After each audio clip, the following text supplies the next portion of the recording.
il giorno dell'addio, l'ultimo saluto a Mattia Cardascia. La sua vita si è spezzata a 16 anni, ma nella piazza che attende l'arrivo del feretro davanti al Duomo di Ognissanti di Arzignano, lacrime e preghiere sono rivolte anche a Giulio Pizzolato.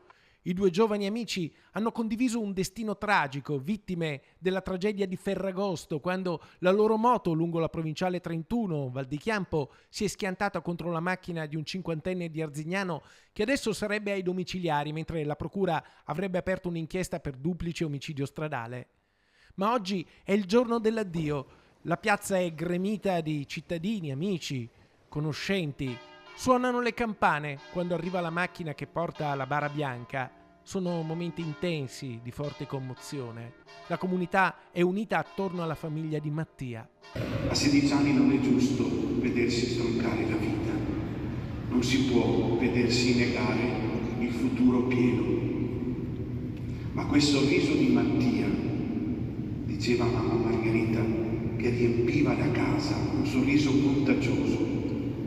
Il suo ridere con tutto se stesso, tutta questa gioia che la sua persona sprigionava, noi oggi qui la dobbiamo raccogliere come eredità. Tantissimi giovani, ed è a loro che si rivolge Don Gigi nella sua omelia quando li invita a non smettere mai di sognare, di guardare avanti e di alzare lo sguardo al cielo per pregare. E vi invito a pregare, ragazzi, lo fate a modo vostro. Con una canzone, con un testo, con uno sguardo al tramonto. Ma pregate, non siete soli. Dio non è vostro concorrente e disegna con voi i vostri sogni. Ciao Mattia, ciao Giulio.